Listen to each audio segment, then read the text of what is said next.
Donc nous étions en train de dire que la demande de l'homme riche, il avait demandé à Abraham s'il pouvait envoyer Lazare pour qu'il aille exhorter, demander à ses frères de changer de vie, de peur de se retrouver à côté de lui dans les lieux de tourment.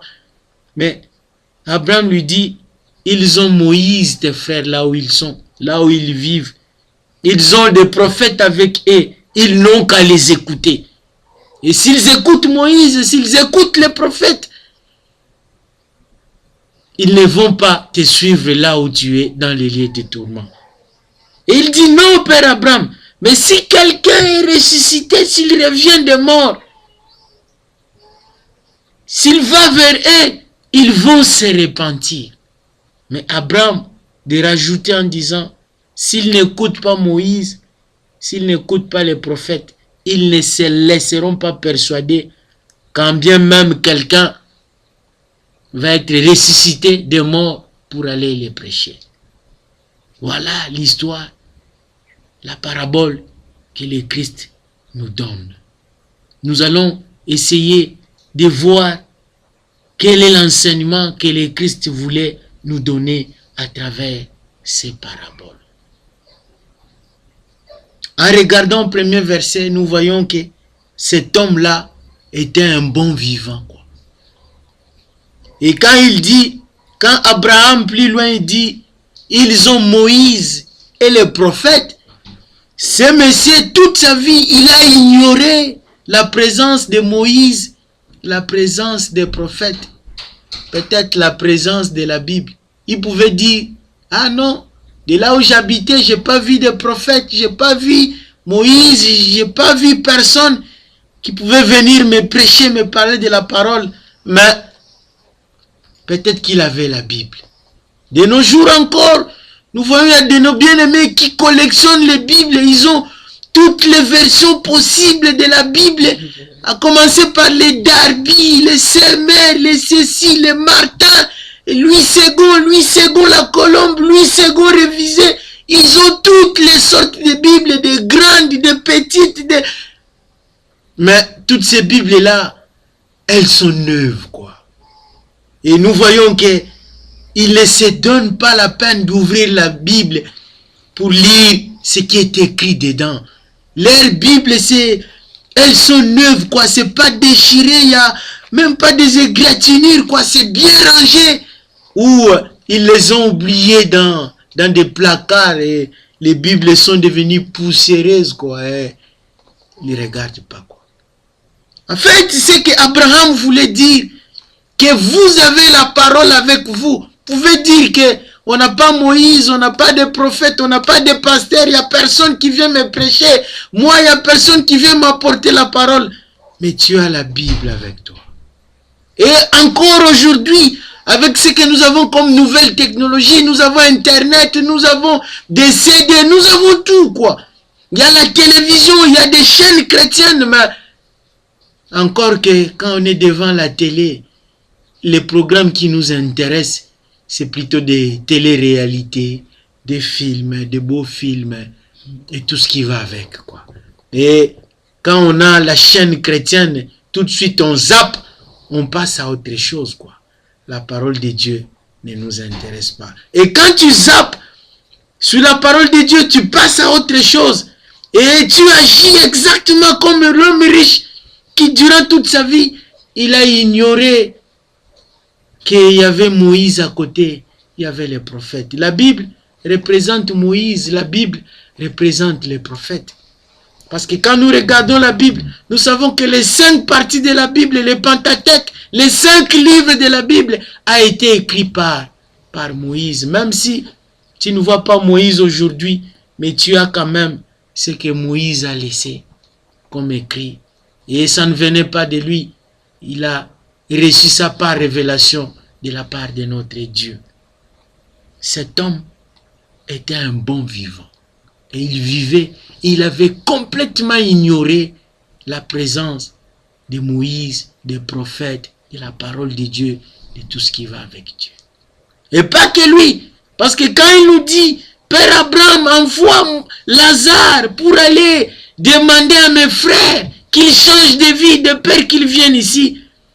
Moi, je vois aussi que ces 5 frères vivaient comme lui. Ils avaient aussi complètement ignoré la présence de Moïse et la présence des prophètes. C'est comme nous aujourd'hui, exactement comme toi. Le fait que toi, tu ignores la présence de Dieu. Peut-être que tu es en famille, vous regardez la télé. Ce qui intéresse votre famille, c'est les télé-réalités, c'est des films, c'est autre chose quoi. Et quand tu tombes sur une chaîne chrétienne, tout de suite tu zappes. Donc tu prives ta famille qu'ils suivent la parole de Dieu. Et un jour, tu vas te retrouver comme cet homme riche. Et dans les séjours de mort, tu vas demander que Dieu envoie quelqu'un pour qu'il vienne chez toi et pour qu'il prêche à ta famille, à ta femme, à tes enfants qui sont restés. Cet homme riche, par son comportement, il a empêché que la parole puisse atteindre même ses frères. Et ce qui est triste, aujourd'hui, toi aussi, toi qui me suives à travers l'écran, tu es en train d'empêcher que la parole puisse atteindre tes enfants, ta femme et ta famille. Quand nous lisons, nous voyons que Dieu a répondu à la requête de cet homme mauvais, le mauvais riche. La Bible dit qu'il était mauvais. Dieu a répondu, c'est ça notre thème. Dieu a répondu favorablement à la requête de ces mauvais riches. Et aujourd'hui, Dieu a répondu à cette requête qui date de plusieurs siècles. Et comment Dieu a répondu à cette requête alors que la Bible nous dit, Abraham avait dit non, même si on ressuscitait quelqu'un d'entre les morts, qu'ils allaient voir les frères de l'homme riche, ils ne seront pas persuadés, ils ne vont pas changer de vie parce qu'ils avaient pris goût. Mais aujourd'hui, il y a beaucoup de gens qui sont ressuscités par Dieu. Qui n'a pas vu dans son entourage quelqu'un qui a frôlé la mort, quelqu'un qui a visité les séjours des morts et que Dieu a ramené à la vie? Qui n'a pas déjà vu quelqu'un à côté de lui ou dans un hôpital où les médecins disent celui-là il était mort, on avait mis les appareils, tout ce qui indiquait vraiment cliniquement, techniquement, scientifiquement, il était mort. Mais même les médecins, ils se sont étonnés de voir que celui qu'ils préparaient pour amener à la morgue, peut-être pour amener au cimetière, était revenu à la vie.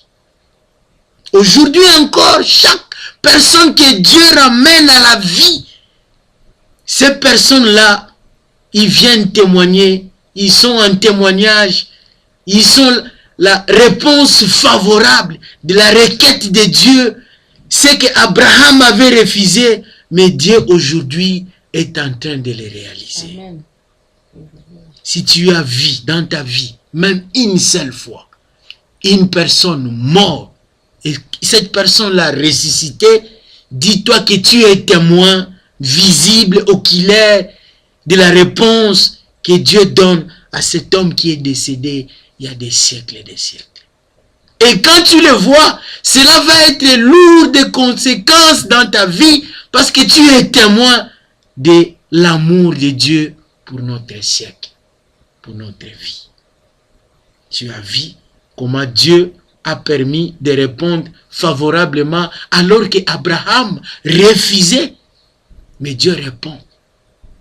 Mais aujourd'hui, Dieu ressuscite des gens, non pas pour aller voir les frères de cet homme mauvais, qui était riche certes, mais il était mauvais. Mais Dieu ressuscite ces gens-là pour que toi, tu vois l'amour de Dieu. Ces gens-là, ils sont ressuscités pour que toi, tu puisses accéder à la vie. Pour que toi, que tu te convertisses. Pour que toi, tu acceptes Jésus dans ta vie. Ça, c'est un cadeau que Dieu fait. Non pas à ces siècles-là, à ces 5 frères-là qui sont déjà décédés. Mais il le fait spécialement pour toi. Dieu se sert de cette histoire pour répondre à celui qui est en enfer. Au lieu de sauver ses frères, mais Dieu essaie